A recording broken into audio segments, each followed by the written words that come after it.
That morning at Los Angeles International Airport began with a moment no one could have predicted, a moment powerful enough to rewrite the fate of an entire airline, a first-class ticket that mysteriously vanished, and a man treated as if he did not belong in the very place he had paid to stand. The cold white lights of the international terminal spilled over endless lines of travelers, turning every movement into something sharp and metallic, and within that tide of bodies, Evan Brooks appeared quiet as a passing breeze, yet carrying the calm of someone who had lived his entire life inside storms. He pushed a grey carry-on suitcase, his black loafers gliding across the polished floor, no curious glances following him. No one realizing that this 45-year-old man was the one who controlled Aurora Air, the very airline he intended to secretly audit that morning. Evan called these trips silent audits, an unwritten ritual he had practiced for years. No bodyguards, no assistants, no CEO privileges, just him and the real world outside, with all its rough edges, honesty, and occasional cruelty. At 7:12 in the morning, the airport buzzed like a shaken beehive, loudspeakers blaring baggage staff, rushing carts, children crying, business travelers checking their watches as though every second determined life or death.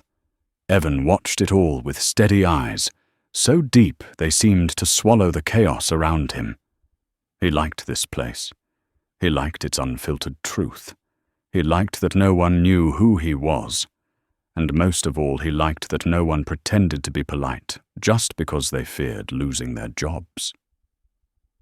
He traveled under his familiar alias, Evan Lewis, using his mother's family name, known only to 3 people inside the company. His ticket was for seat 1. Booked a week earlier through his private office, reserving a place for a short business trip to New York before the most important strategy meeting of the quarter. But what made Evan pause in the middle of the crowd and narrow his eyes was not the announcements or the security line stretching across the terminal. It was a familiar feeling, a feeling he had encountered only 3 times in his life, right before he was denied his first loan to start the company, right before a senior executive told him he didn't fit the image of upper management, and now in the moment, he looked toward departure. Gate 36, Bravo. Standing beneath the neon lights was Greg Sullivan, the tall, thin gate supervisor, with graying hair and a suit jacket clasped unevenly, as if he had rushed out without fixing it. Greg's fingers moved across the keyboard in a strange, slow rhythm, deliberate, exaggerated the way people type when they want to flaunt a bit of petty authority over someone they assume is unimportant. Evan knew this type. He had met hundreds, and as long as the company existed, people like Greg would appear again and again. But this morning, Evan never imagined that Greg would become the first link in a chain reaction that would shake everything that followed. Evan approached the counter and offered a polite nod. "Good morning," he said. Greg did not look up, not a flicker of acknowledgement, just more typing. Click, click, click. Each keystroke dragged out like a reminder. "I am busy, and you, who exactly are you?" Evan was used to being judged by appearances, which was why he deliberately wore a plain navy jacket with no logo, a simple white shirt, grey pants, no Rolex, no tie, no leather briefcase, nothing that suggested power. What he wanted was truth. And truth often only reveals itself when people believe you are just another ordinary passenger. "I'm checking in for the Aurora Air flight to New York," Evan repeated. Greg finally lifted his gaze. His eyes skimmed from Evan's face to his shoes, then to his luggage, then back again, cold and sharp as tempered glass. Name Evan Lewis. Greg typed a few keys, narrowed his eyes, and pressed his lips together. 1 beat, 2 beats. Evan felt the shift instantly. Greg looked up again. Seat 1A has been reassigned. Evan's pulse dropped not from fear, but from recognition. That familiar chill of bias he had tasted more times than he cared to remember. "I booked that seat in advance," he said. "I have the confirmation in my email." Greg shrugged without interest. "System shows it was changed. Your seat is 29 Echo. 29 Echo, the middle, near the back of the plane, the place people were stuffed when someone believed they didn't belong." A wave of heat flashed across Evan's chest, sharp and bitter, but he held it down. The insult rose slowly like a tide, yet his expression stayed calm enough to irritate Greg. What Evan did not know, not yet, was that this reassignment was not an error and not a glitch. It was the first strike in a scheme crafted for an entire week, and Greg, the man standing in front of him, was merely the one chosen to pull that first blade. Evan breathed in. He gave a small nod. "All right. I understand." But in his eyes something stirred awake, something stronger than humiliation, deeper than anger, something only people who have been underestimated their entire lives ever learn to control, the cold clarity of someone who knows that when the moment is right, the entire sky will shift in his favor. And that morning, at Los Angeles International Airport, the second hand on the clock had just landed on that moment. Evan was still standing there beneath the cold terminal lights when Kelly Price appeared, a woman in her early 40s, with a straight, rigid posture, eyes sharp as a blade, and a smile that never once reached her eyes. Kelly was the kind of flight attendant any passenger could recognize from afar, not because of dedication, but because of that attitude carved into every step she took. The attitude that said, "I decide who deserves to be where." She approached the gate counter, muttering something under her breath, with such irritation that a few passengers instinctively stepped aside, as if making room for a power they wanted no part of. "Is this him? The one causing the issue?" Kelly shot Evan a quick glance, a glance fast but thorough enough to judge, categorize, and label him. Greg replied with superior confidence, refuses to accept the new seat. Wants to sit in first class. Kelly turned fully toward Evan, her expression a strange mix of disbelief and disdain, as if he had just announced he was royalty from some distant kingdom. "You said you're in seat 1A, she asked, lifting a corner of her lips. "Are you sure, or did you read the ticket wrong?" "Happens all the time. Passengers think they booked first class when they actually booked economy." The words pierced straight into Evan's chest like a poisoned needle.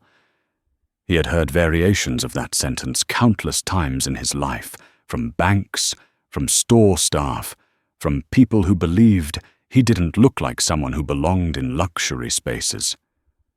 But today, when Kelly said it in front of so many witnesses, the impact echoed 1,000 times louder. Evan kept his voice steady. "I am sure. I booked correctly. My ticket is for seat 1A. Kelly folded her arms, her eyes sliding down and back up his body for a second inspection. "We don't do free upgrades," she said loudly enough for the line behind him to hear clearly. A few stares turned toward Evan, some irritated, others amused, wearing the smirk of people who enjoyed drama as long as they were not the ones involved. A young white man in a suit whispered something to his girlfriend.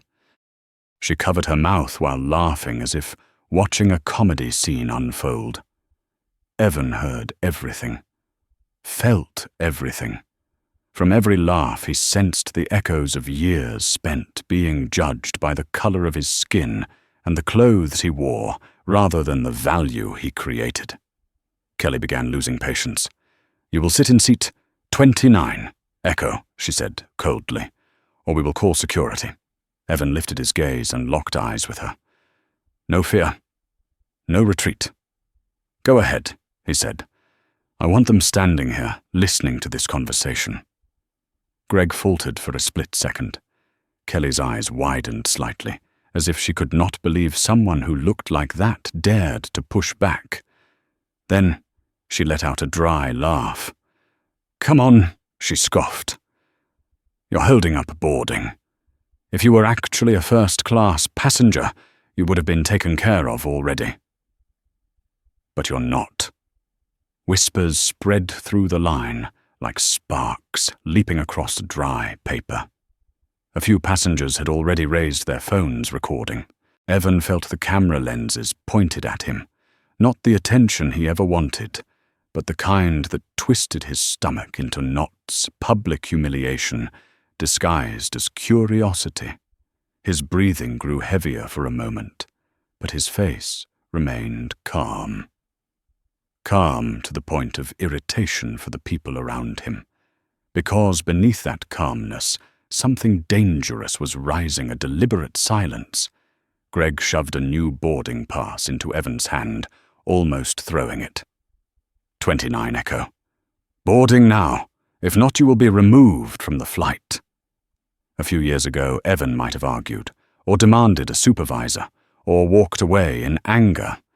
But now he simply looked at the paper in his hand seat, 29, Echo, and walked toward the jet bridge. No words. No resistance. No explanations. That silence made Kelly feel as if she had won, and that sense of victory inflated her confidence even more. "See," she told Greg, "people like that are always the same. Think they deserve more than they do." The sentence wasn't meant for Evan to hear, but it cut into his back like a blade as he entered the aircraft. Inside, warm, golden light washed over the first-class cabin. White table linens, crystal-clear glasses, flight attendants pouring fresh orange juice with practiced elegance. Evan walked past seat 1A, where a white man around 55 lounged comfortably reading a newspaper, legs stretched out, completely unaware he was the spark in a much bigger fire. Evan kept walking. Past business class, past premium economy, into row 29, where the smell of snacks, jackets, and the compressed lives of 100 passengers clung to the air. Seat 29, Echo was so small it felt like a trap. To his left, a large man spilled over the armrest. To his right, a young mother held a crying baby. Evan sat down. His shoulders pressed against both sides. The space closed in around him.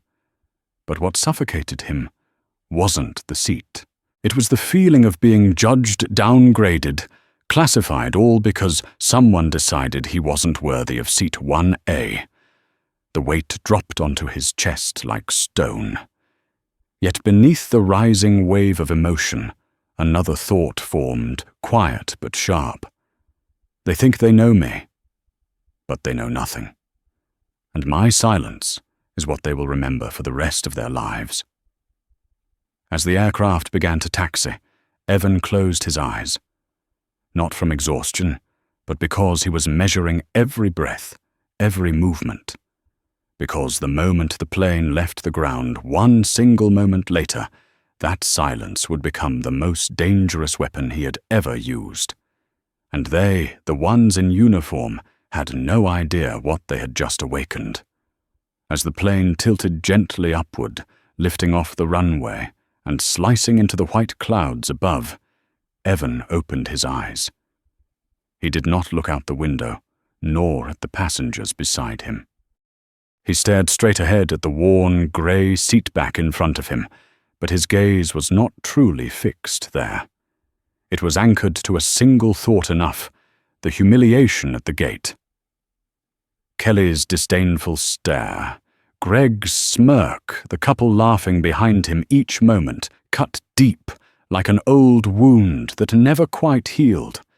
Evan had endured moments like these his entire life when he was 16, and a store guard followed him, convinced he was stealing when he was 23, and denied a loan for being not the right fit for the ideal customer profile when he was 32, and an investment board subtly implied he lacked the refinement to run his company. But today, the reason he sat still was not the familiar sting of those memories. It was something else, a cold clarity that only appeared when the line had been crossed far enough. The seatbelt sign had just switched off, but no one had stood up yet, the cabin still filled with that tense hush that follows takeoff. Evan slipped a hand into his pocket and pulled out a thin black phone, a specialized high-security device connected directly to the operations center of Brooks Global Holdings. No one around him noticed, too busy stretching, digging through bags, calming children. But if they had known that the moment his finger touched the screen would rewrite the history of this flight, perhaps every person on board would have held their breath. Evan opened his contacts and selected one name, Daniel Foster, 48 years old, the company's chief operating officer, his right hand for 12 years, the only person who had ever seen him collapse after a brutal meeting, and the only one steady enough to keep the world standing when Evan could not. The call connected instantly. Evan Daniels' voice was low alert. Evan kept his eyes on the empty space in front of him. His voice was soft, but sharp enough to slice through steel. Daniel, divert the flight. A deadly silence followed. What do you mean, send it to Denver? Executive priority.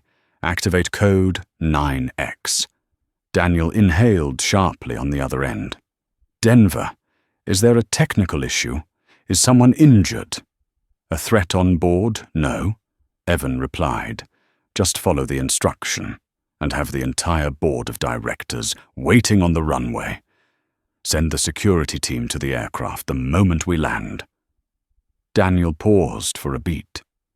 Then he asked the only question that mattered. What did they do? Evan closed his eyes for 3 seconds, then opened them again. His voice dropped steady cold, stripped of every trace of the man who had just been insulted. They forgot who they represent. No further explanation. None needed. Daniel understood, and he was smart enough not to argue. I'll take care of it, he said. Code 9X will force the diversion. No one will question it. Evan ended the call. The man on his left still hogged the armrest. The young mother on his right still struggled to calm her child. Nothing around him had changed, yet Evan felt it unmistakably. The sky had shifted. Up front, the pilots who had never encountered an executive override code before stared at the navigation screen in utter confusion. And at that exact moment in the cockpit, Captain McConnell frowned at the flashing alert. Aurora Operations Executive Override, 9X, divert to Denver immediately. He exhaled sharply. What on earth? No storms, no mechanical issues, no security warnings. First Officer Thorne looked at him, face draining of color. Are we violating protocol? No. McConnell answered, though the uncertainty cracked through his voice. Only one person has the authority to sign a 9X code, who the CEO of Aurora Air. But the CEO isn't on this flight. The unfinished sentence hung heavy in the air. Evan didn't need to hear any of it to know exactly what was happening. He watched the route map on the seat monitor as the straight line to New York curved slightly, like a stroke of ink pulled off course. No one noticed but him. He sensed every tiny shift, every vibration, every decision, as though the entire aircraft had become a body responding to his thoughts. Are you all right? The young mother beside him asked her baby, finally quiet for a moment. Evan turned to her with a small smile. "I'm fine." "Thank you." Beneath that smile was a truth stretched tight like a violin string. Moments before it snaps, they had no idea who they had crossed. Meanwhile, in first class, Kelly Price sat down in the galley and poured herself a Diet Coke. She hadn't taken a sip when the tablet vibrated violently.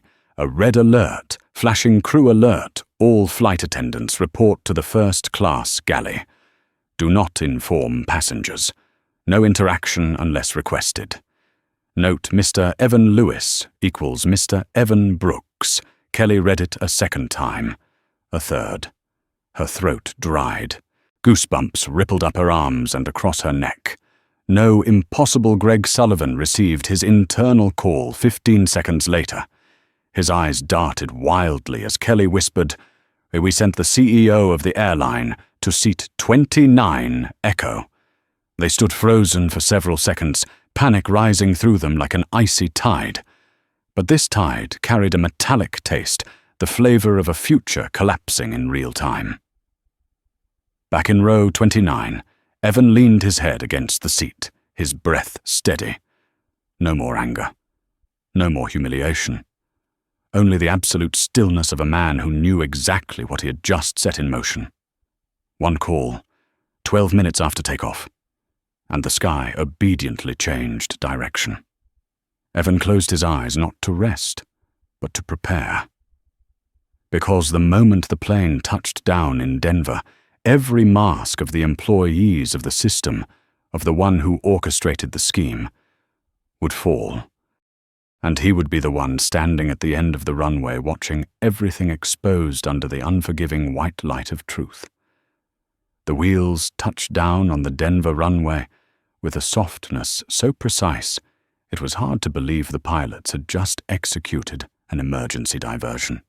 Yet that very smoothness carried an unsettling tension, as if the sky itself was holding its breath before the real storm began. Evan opened his eyes as the Boeing decelerated, his hands resting lightly on his knees, his breathing steady as though he had been preparing for this moment his entire life. He didn't need to look out the window to know what waited outside. He had felt it the moment the 9X code was sent, the chaos beneath the professional veneer, the frantic calls, the security vehicles racing toward the tarmac, and a line of powerful executives already gathered to face the earthquake he had triggered with a single call. "We're in Denver," the young mother beside him asked, eyes wide. "Yes," Evan replied calmly. His answer made her shrink back slightly, sensing that the man beside her was not an ordinary passenger. Meanwhile, in first class, Greg Sullivan and Kelly Price stood at rigid attention, like two offenders awaiting sentencing. Their eyes were fixed on the cabin door, where two security officers in black suits had just stepped inside, silent and expressionless, present without explanation. Greg swallowed hard.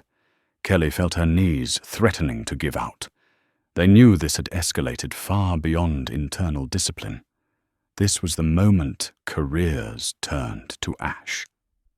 Captain McConnell opened the cockpit door and stepped out, his face tight. "We wait for handling instructions," he said, though his tone landed squarely on Greg and Kelly like a warning. The air inside the cabin thickened, almost fog-like, heavy enough that passengers were whispering among themselves. Who on this flight is powerful enough to redirect a plane? Who has that kind of authority? When the seatbelt sign dimmed, no one stood up. Every gaze turned to the aisle as Evan Brooks rose slowly from seat 29 Echo. He did not rush. He did not hesitate. He did not look around for attention. He didn't need to. Attention poured toward him like water down a slope. Evan adjusted his sleeve and rolled his neck slightly, as if preparing to walk into a boardroom rather than the aftermath of a storm someone else had created. As he walked down the aisle, passengers murmured, some lifting their phones, not to mock this time, but because they sensed they were about to witness something far larger than a gate dispute. Kelly saw him first, her face drained of color. She opened her mouth to speak, but nothing came out. Greg didn't even dare look up. He stood trembling, trying desperately to cling to whatever dignity he could salvage. Evan stopped directly in front of them, his expression not angry, but calm in the way only someone holding absolute authority could manage. "Please step off the aircraft," Evan said, his voice low, but echoing through the cabin like metal struck against metal. Greg stammered, I'm truly sore, don't call me sir." Now Evan cut in his voice, freezing the air between them. "You had the chance to show respect when I was still traveling under the name Evan Lewis." A passenger in the mid-cabin inhaled sharply. Kelly bowed her head, her legs stiff as she tried to move. They walked the aisle like offenders, escorted through a gauntlet, and the passengers who had witnessed them humiliating Evan earlier now stepped aside, as if afraid of brushing against something contaminated. Evan stood still, watching them leave the plane, saying nothing, but that silence was the harshest judgment of all. When the aircraft door opened, bright white security lights flooded in alongside a row of black SUVs lining the runway, making many passengers feel as if they had stepped into a crime drama scene. Evan turned back to face the cabin. "My name is Evan Brooks," he said, each syllable landing with absolute clarity, like a declaration before a jury. A wave rippled through the passengers. "Brooks, the CEO Aurora Air. I am the one who booked seat 1A this morning," Evan continued, "and I am the one who was told I did not belong there." Those who had laughed earlier now lowered their heads. A young woman covered her mouth cheeks, flushed with shame. The young man who had whispered mockery turned away, wishing he could disappear. Evan wasn't angry. He wasn't bitter. He simply stated the truth. And the truth was powerful enough to silence an entire cabin. "I was humiliated, not because of a system error," he said, "but because of a culture that has allowed contempt to become a habit." Captain McConnell and his first officer stood in the cockpit doorway listening intently. Even they seemed aware they were witnessing a moment that future lawyers' communications teams and Aurora Air's internal training programs would reference for years. Evan stepped off the plane without looking back. When his shoes met the Denver tarmac, a security team parted to make way for him. The executive board members, people who had never been required to wait for anyone except him, now stood lined up outside the private terminal, straightening their posture instinctively as he approached. Not because of his title, but because they had just witnessed a truth they had forgotten. Real power doesn't need to shout. It only needs to stand up at the right moment. A cold wind swept across the runway. Evan drew in a full breath, as if clearing away the residue of humiliation others had tried to place on him. And in that moment, with every eye locked onto him, with the lights of Denver blazing across the tarmac, he understood one thing clearly: this wasn't the battle. This was only the opening act. The man in seat 1A, the man Greg and Kelly had treated as the more important passenger, was not placed there by coincidence. And Evan would not leave Denver until that curtain was ripped wide open. A curtain hiding a scheme far bigger than a first-class seat. A scheme aimed directly at him, and he was ready to walk straight into its center. The conference room on the 23rd floor of Brooks Global Holdings had never been this silent. No rustling papers, no clicking pens, only the heavy stillness of air so dense it felt as though every particle carried the weight of an unspoken accusation. The 6-meter walnut table reflected the tense faces Of the 8 board members, people who once believed they controlled the company's future, now sitting upright like students caught in a surprise exam. The door opened without a sound. Evan walked in. No assistant trailing behind him, no secretary carrying documents, only him and that cold, quiet fire burning behind his eyes. Daniel Foster followed, holding a tablet that contained every system log. When Evan reached the head of the table, no one dared speak. No one dared swallow. No one dared breathe too loudly. He did not sit. He allowed the silence to settle over them like a suspended sentence, making each person feel as though the chair beneath them had shrunk, hardened, and no longer belonged to them. "You've all seen the news," Evan said, his voice, not loud, but slicing through the room like a blade, scraping across the table. "And you all know why we're here." Some exchanged glances. A few tried to appear calm, but their reddening eyes betrayed them as they avoided Evan's gaze, like surgeons avoiding the glare of their own operating lamps.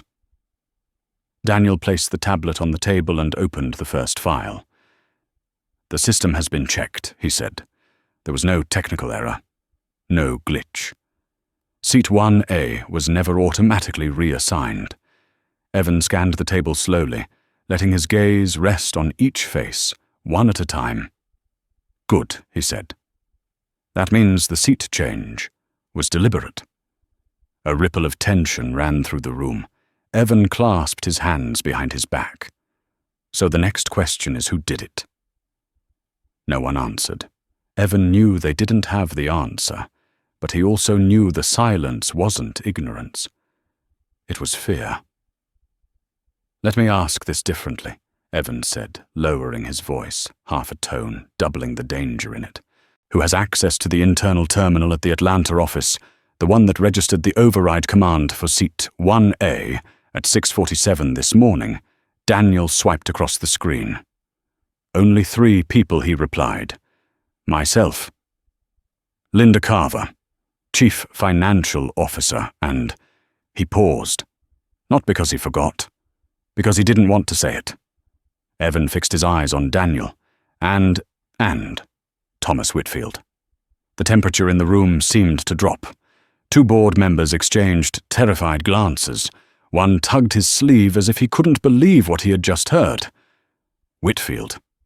Evan tilted his head slightly, confirming the suspicion that had sparked the moment he saw the man calmly reading a newspaper in seat 1A. Thomas Whitfield, 56-years-old veteran investor, former board member, now a major stakeholder, quietly pushing for a hostile restructuring.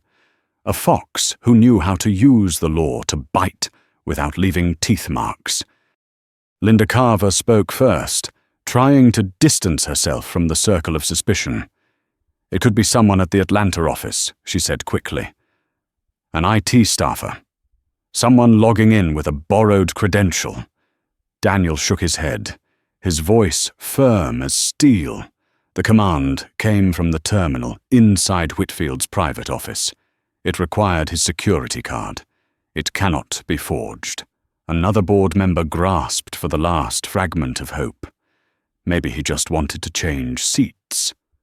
Evan let out a laugh, but the sound made every spine in the room tighten. He wanted to change seats. Evan repeated, his eyes darkening. "Coincidentally, on the exact day I traveled under an alias. Coincidentally, the exact seat I booked, and the exact person the staff was instructed to treat differently." Daniel tapped the screen again. An email appeared, from Whitfield's assistant, sent to Kelly Price, 3 days ago. The message contained 4 words, alias Evan Lewis. "Seat 1A, if possible, adjust." The room collectively flinched as though slapped. Whitfield hadn't just known Evan was traveling. He knew the alias. He knew the seat. And he wanted adjustments in how Evan was treated. Evan closed his eyes for 1 second. Just one. When he opened them, his gaze was sharp enough to cut through bone. So Evan said he wanted me humiliated, publicly, in front of passengers, in front of cameras, to create the image that I was losing control. He looked around the table. And why no one answered. Evan did it for them, to accelerate the takeover. In that moment, everyone seated there finally understood this was not about a seat, not about a moment of bias. This was a calculated attack on the CEO of the corporation, a political knife thrust in broad daylight inside an airport that had seemed harmless. Harold Pierce spoke up, his voice trembling. Evan, I think we shouldn't turn this into a witch hunt. Evan turned to him slowly. Do I look like someone hunting witches to you? His voice was not raised, but the coldness in it forced Pierce to swallow hard. No one moved. Evan stood tall, placing one hand on the edge of the table. I walked off that aircraft in front of hundreds of people. They didn't know whether to clap or be afraid. And I don't care. He paused, lowering his voice, each word landing like a war drum before a storm. But here's what I do care about: who in this system believes they have the right to decide where I belong. Daniel glanced down at the tablet again. There's more. The internal camera at the Atlanta office recorded Whitfield entering at 6:45, 2 minutes before the override. There was no room left for denial, no place to hide, no doubt strong enough to shield him. Evan stood there, his shadow stretching across the table like a warning carved in the grain of the wood. I have been silent too long. And you mistook that silence for weakness. He inhaled once, then delivered the sentence that made every hand grip the armrests tighter. Now we start cleaning house.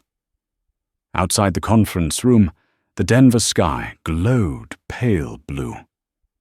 But inside, every word Evan spoke was laying the foundation for the earthquake that would shake Aurora Air to its core, not because he had been insulted, but because someone believed he would bow. And that was the greatest mistake they had ever made. The room remained frozen after the words "clean house," and the silence that followed was no longer just tension. It felt like the sky holding still before a lightning strike.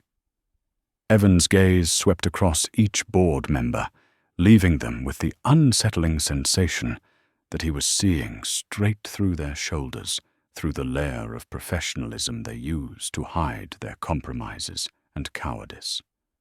"Before we begin," Evan said, placing both hands on the table, "I want all of you to understand something. What happened this morning was not a mistake. Not carelessness. Not an employee overstepping." He leaned forward slightly, his voice dropping lower, but becoming so sharp that the air itself seemed to split in half. This was a strike, direct, calculated, and aimed squarely at me. Linda Carver, the chief financial officer, adjusted her glasses with trembling fingers, her voice shaking as though she was trying to regain her heartbeat. "Evan, perhaps we should examine this further. We can't definitively say Whitfield intended." Evan tapped the table once. Not hard, but firm enough to make the entire surface quiver. "Linda. He sent my alias, my seat number, told them to adjust if possible. And the override command came from his terminal. What exactly do you want to consider?" Linda fell silent. Harold Pierce, the oldest member in the room, attempted to salvage a shred of authority. "Evan, I understand you're upset. But for such a conspiracy to take place, it's extremely serious. I don't believe Whitfield would be reckless enough." Evan looked straight at him, and Harold stopped mid-sentence, as if the coldness in Evan's eyes had slapped him into stillness. "You don't think I'm important enough for someone to take that risk?" Harold opened his mouth, but no words followed. Evan turned and walked toward the large display screen behind the table. Daniel handed him the remote. Evan pressed a button, and a list of financial statements appeared, dozens of transactions scattered over the past 4 weeks. The room seemed to lose its air. "Look," Evan said. His voice was no longer cold. It was the unsheathed edge of a blade. Whitfield and his 2 partners acquired an additional 2.4% of shares in 3 weeks. They split the purchases through subsidiaries, trust accounts, and shadow investments. He pointed at the screen. This is not coincidence. He pressed another button. Emails appeared. Then another. And another, all pointing back to Whitfield. All discussing leadership adjustments, executive restructuring, and preparing shareholder alignment for a potential vote to remove the CEO. Someone swallowed so loudly it echoed across the room. "My God," someone whispered.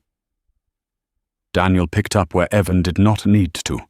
If Evan had lost control this morning, if he had yelled, argued, or resisted the staff, the footage would have gone viral, and Whitfield would have used it to convince shareholders that the CEO was too unstable to lead. Evan turned around, and in his eyes was not just anger but the ache of betrayal from a man he had once given a chance. "They wanted me to break," Evan said slowly. "They wanted me to hang myself with my own image." He paused. 1 beat, 2 beats, but they forgot one thing. He straightened his voice, lowering, anchored by steel forged in fire. "I don't break that easily." A wave of emotion moved through the room. Some members straightened, some lowered their eyes, but all of them felt the shift Evan, stepping out of the role of victim and into the command of the battlefield. Daniel opened one final file, an internal recording between Whitfield's assistant and an Atlanta office manager. "Remember this. When he shows up, just say, 'The system made a mistake.' People like him never have enough confidence to argue. People like him." The words stabbed into Evan's chest like a poison-tipped blade. He listened to the recording, then said nothing. He simply closed his eyes for 3 seconds. When he opened them again, the disappointment in his gaze was deeper than any anger. Not disappointment at the insult itself, but at the truth it revealed that inside the very company he built with pride and relentless resolve, there were people who still believed he was not the right type to sit at the head of the table. "All right," Evan said, his voice returning to its sharp, frigid clarity. "We've seen the evidence. Now we choose our course." He looked at Daniel. "Initiate a full investigation. Understood. Suspend all personnel connected to the Atlanta office until further notice. I'll do it immediately. And notify legal counsel." Evan spoke slowly, each word deliberate. "We are suing Whitfield not only for sabotage, but for a calculated defamation attempt." Shock rippled across the room. Linda shot to her feet. "Suing Whitfield. He's a major shareholder. This lawsuit will explode across the entire company." Evan looked right at her. "Good." Linda stepped back as if struck. Evan turned to the entire table. "Good, because this will be the first time this company is forced to look at itself. To look at the culture that allowed someone like Whitfield to believe he could strip me of my dignity with a single, 'First class isn't for someone like you.'"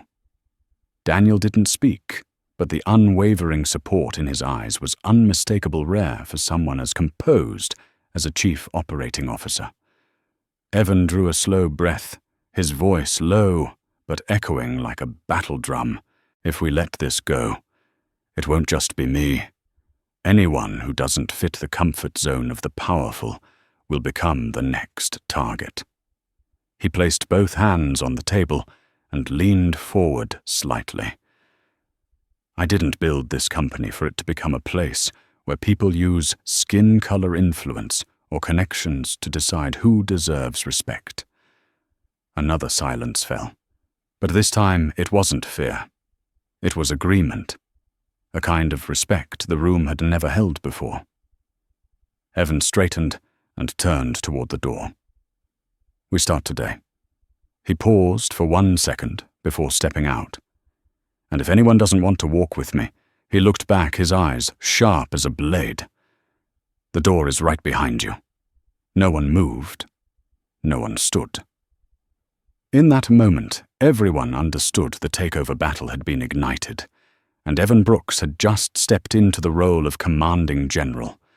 But more than that, they knew this fire would not only burn Whitfield's scheme to ash, it would burn away every rotten corner of the company's culture, and Evan would not extinguish the flames until nothing left could threaten his dignity or the dignity of anyone like him inside the very company he built.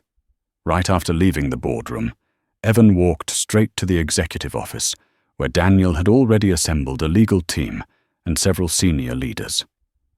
No one spoke loudly, but everyone looked at him with a kind of recognition rarely given to any CEO.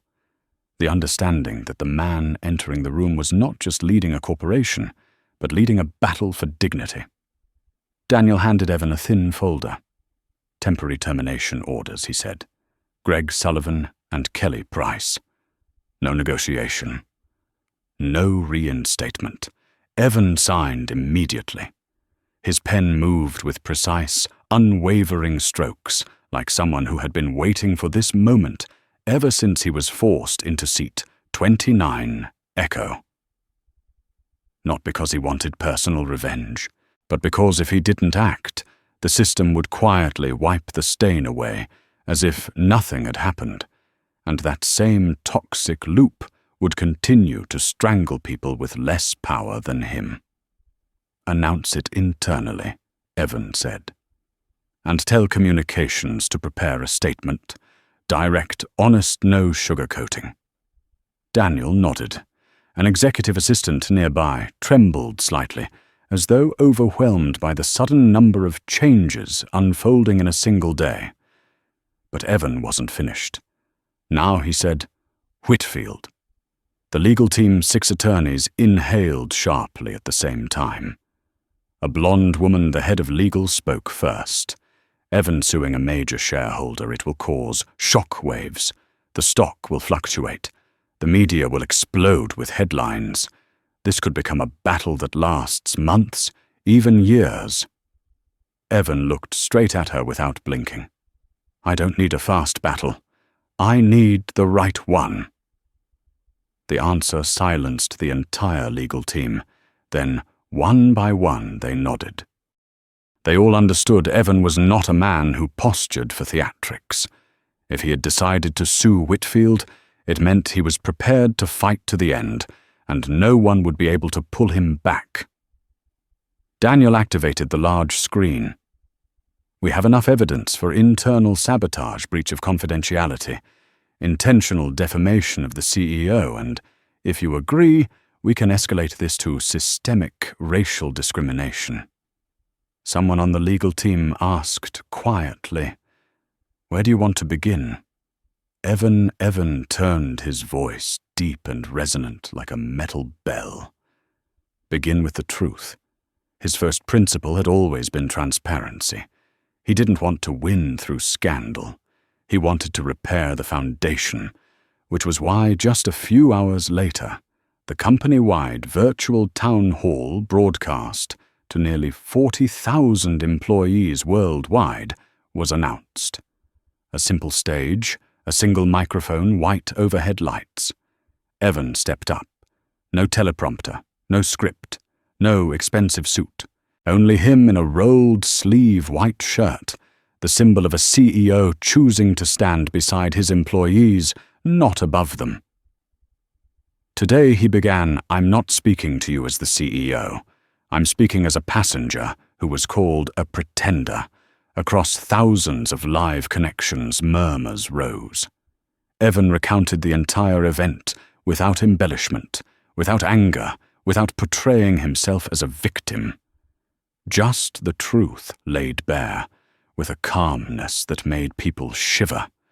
When he said, "They told me I didn't belong in first class," dozens of chat windows exploded. Unbelievable, this happened to me. "Thank you for speaking up. We stand with you." Evan breathed in slowly and continued, "I could have stayed silent. I could have let it pass. But silence is not progress. Silence is complicity." Employees watching from Boston, Chicago, Houston, Seattle, Los Angeles fell quiet. Some nodded. Some cried. Some turned away ashamed of the times they had ignored unfairness, because they believed that's just the way things are. Evan announced 3 major decisions. First, mandatory bias training for every employee, from pilots to the board of directors. Second, a new anonymous reporting system operating independently outside the management chain. Third, a mentorship program dedicated to employees of color immigrants and women, the people who often found themselves at the end of the line in advancement. A department head in Seattle asked, "Are you sure the board will approve this?" Evan looked straight into the camera. "They don't have the authority to refuse."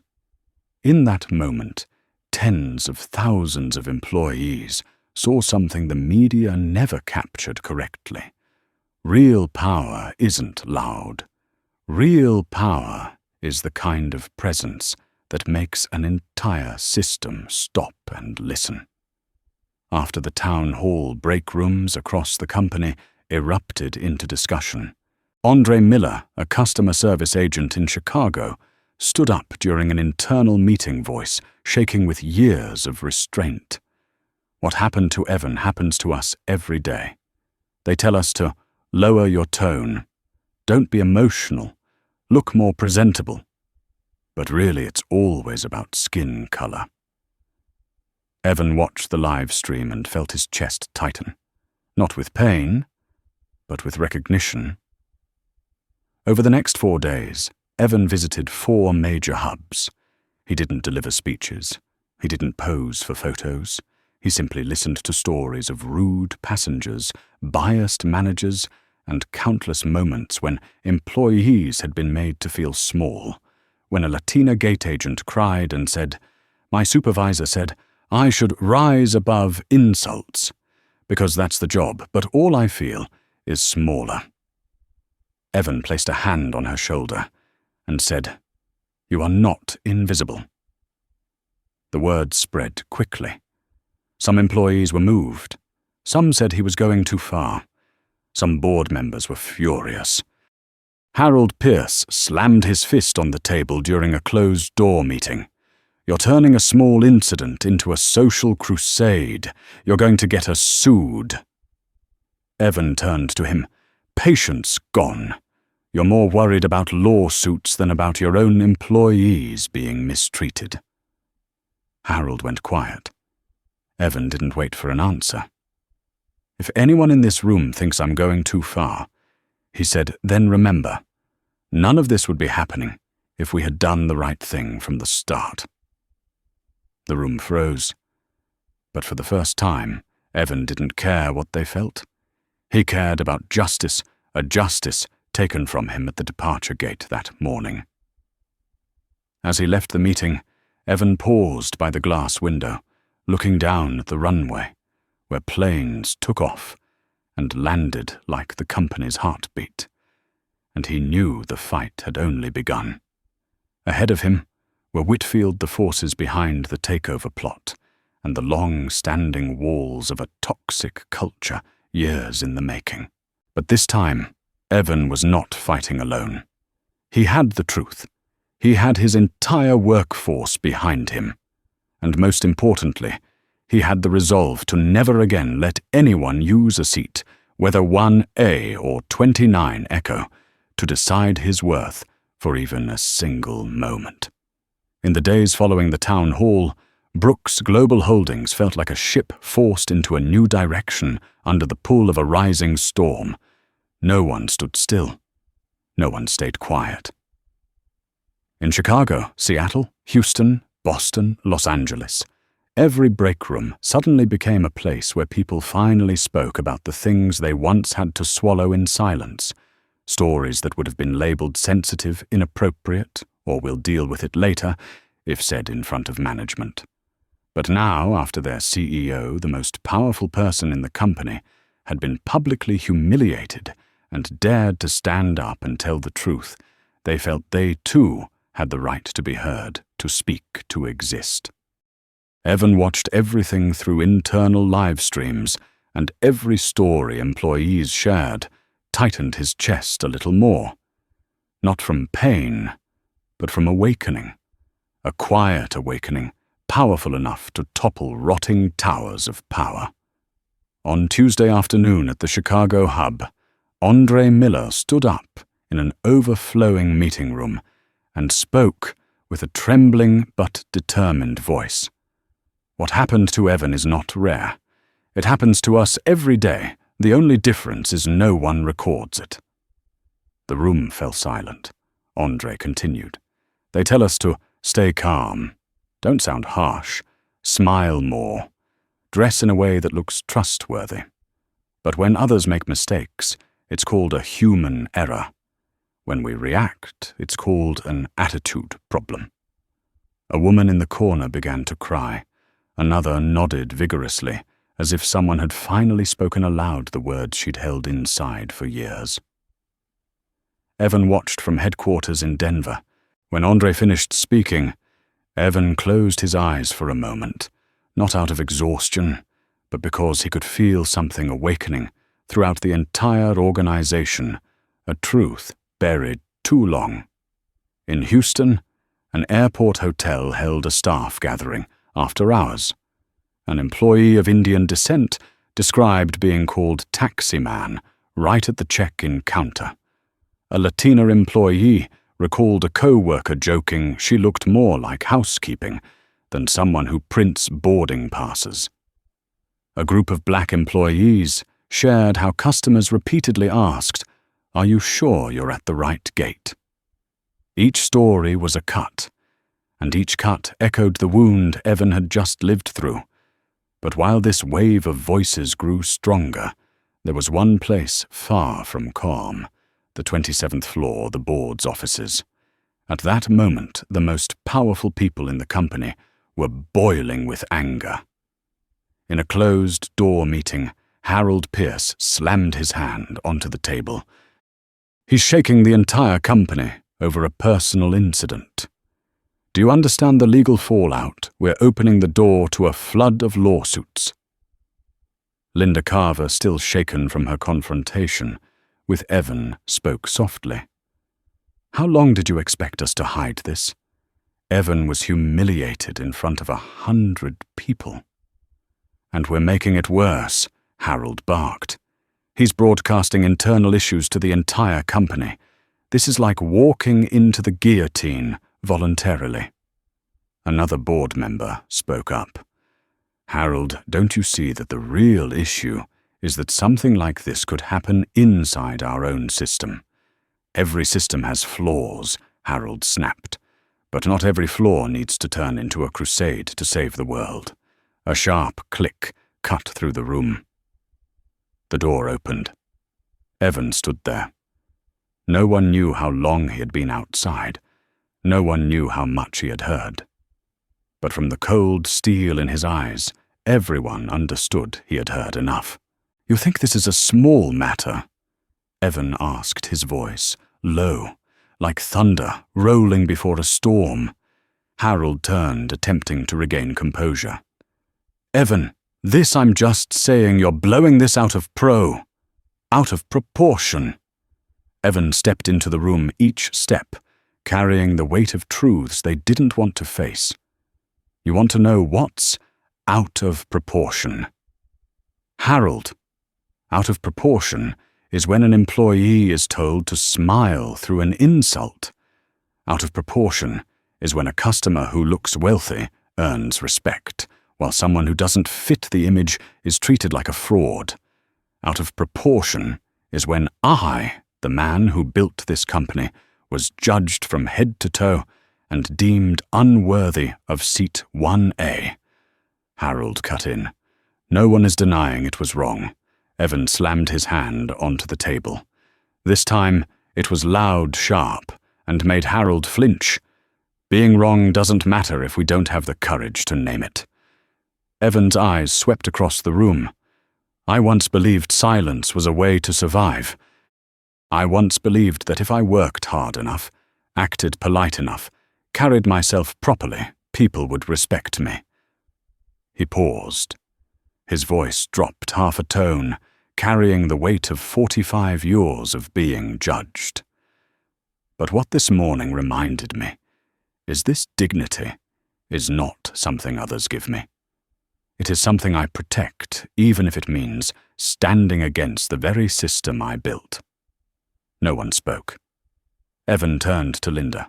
Start the mentorship program. It's already being prepared. Linda replied softly. Evan turned to Daniel. Create the independent reporting line. No management involvement. We're building it now, Daniel said. And finally Evan said, looking straight at Harold, if anyone in this room believes I'm turning this company into a social crusade, then let me be clear. You understand nothing about justice. Harold's face flushed red, but no words came out. Evan looked around at all of them, and in that moment, they realized something they had never dared consider. Evan Brooks was not just fighting Whitfield. He was fighting the long shadow of prejudice that they, intentionally or not, had allowed to live inside this corporation. When he left the room, Harold exhaled heavily. Linda set her pen down, and most of the board sat frozen, as if they had just endured an earthquake. But the real earthquake came that evening, when Evan returned to his office alone, the lights of Denver reflecting across the tall glass windows.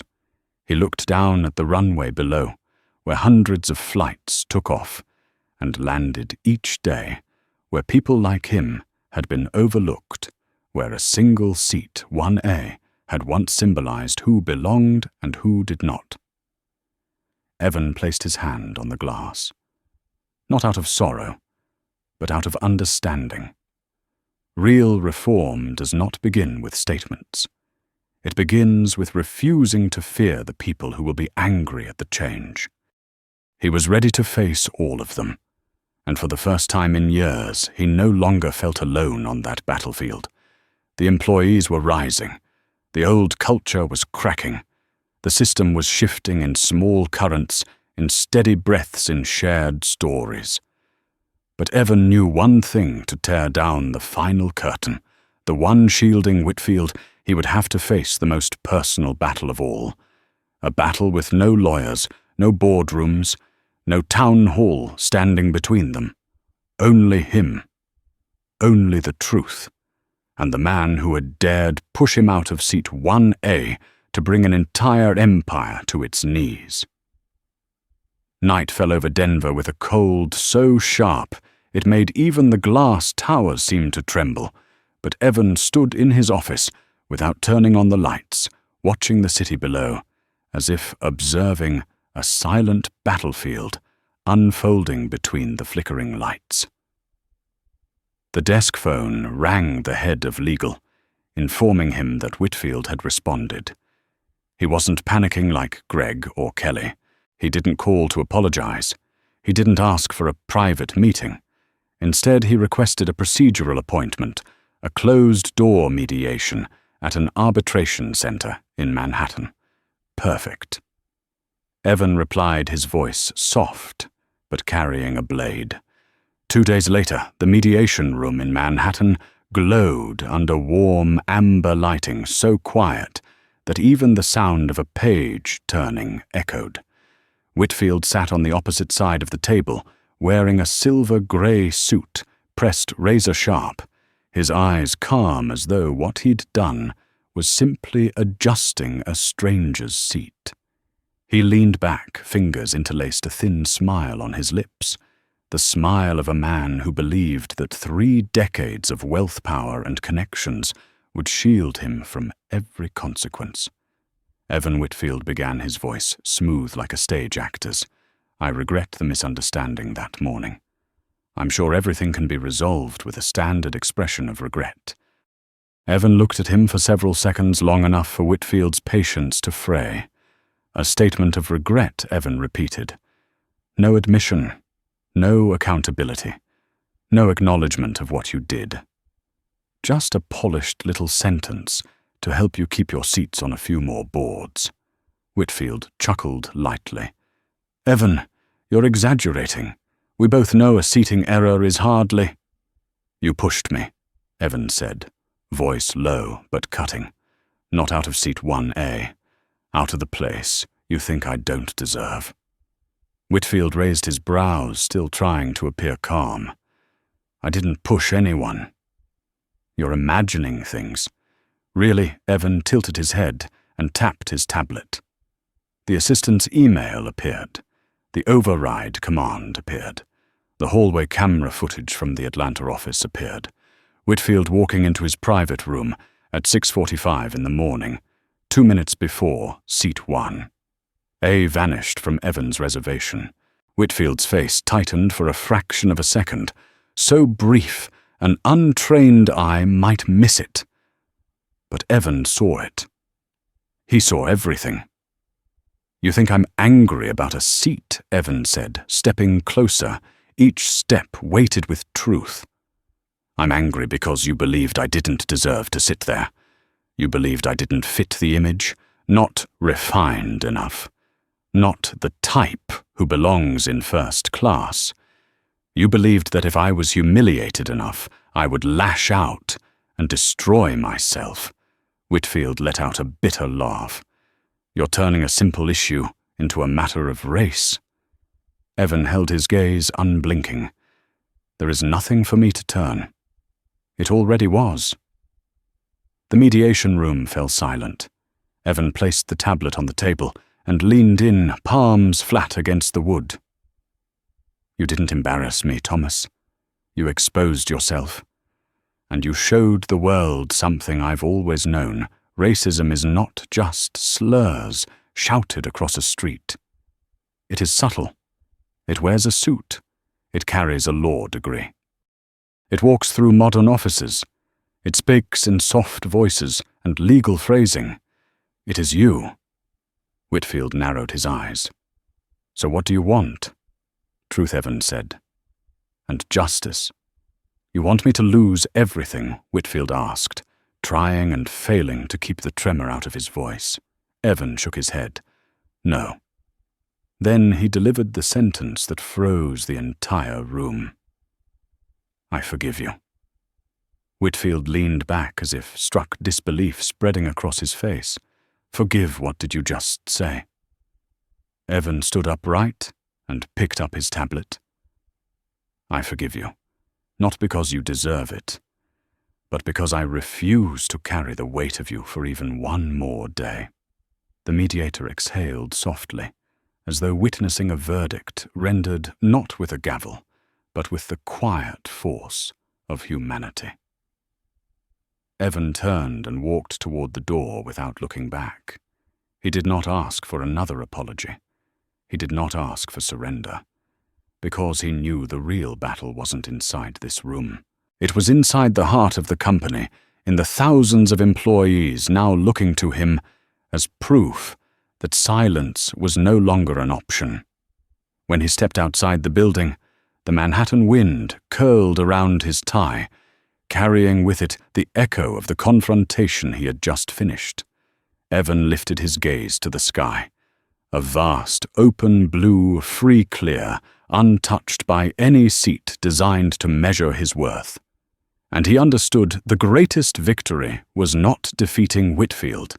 It was forcing an entire empire to finally look in the mirror and see the cracks they had ignored for far too long. 3 months after the confrontation in Manhattan, Aurora Air had stepped into a new era without a single flashy PR campaign. Change seeped quietly into every hallway, every office, every glance employees exchanged with one another. At headquarters in Denver, the The grand lobby, once filled with market index boards and glossy videos of the fleet, now dedicated an entire section to artworks created by young artists of color.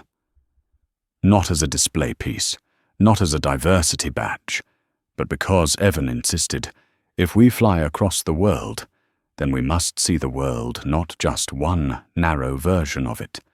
The glass-walled conference rooms, once symbols of transparency, now had the lower halves, frosted, not to hide decisions, but to remove the silent pressure of hierarchy that the people inside unintentionally cast on those outside. Evan wanted everyone to meet each other eye to eye. Across regional hubs, the whispers of diversity higher disappeared. Not because they were banned, but because people finally understood why that phrase had never been true. In the Seattle branch, an Indian-American intern named Maya Patel met Evan for the first time while he was inspecting service protocols. She smiled shyly and said, "You have no idea for people like us. You're proof that leadership isn't born. It's built by standing up at the right moment." Evan laughed, a light, genuine sound he hadn't been able to make in months. Outside of work, Evan's life shifted too. His sister called more often. His 11-year-old niece Naya sent him a drawing, a plane with a black man in a suit sitting in the front row. Beneath it, she wrote, "Uncle Evan." Now everyone knows who belongs in that seat. Evan framed the drawing and placed it in his office. It reminded him that sometimes the greatest changes begin in the smallest eyes. But one piece of the story remained unfinished. Whitfield, although exposed, isolated by the board, and shunned by employees, Evan's lawsuit against him was still in legal dispute. Whitfield was no longer dangerous, yet he remained a wound Evan wasn't ready to close. Until one autumn afternoon when the company inaugurated a new training center in Baltimore, a space Evan envisioned where every employee, regardless of race background or rank, could learn to see one another with genuine respect. Inside the center, a long hallway featured a massive wall covered with photos of employees from around the world: African pilots, Mexican technicians, receptionists from Georgia, Korean-American maintenance staff. A mosaic of lives working together to keep an empire in the sky. At the center of that wall hung the simplest frame. No face, no portrait, just a photo of row 29, the middle seat empty. A soft light shone on the small words beneath it. The seat that changed everything. Evan stood there for a long time. His breath slowed. Not from sadness, but from remembering the exact moment everything began, the laughter at the gate.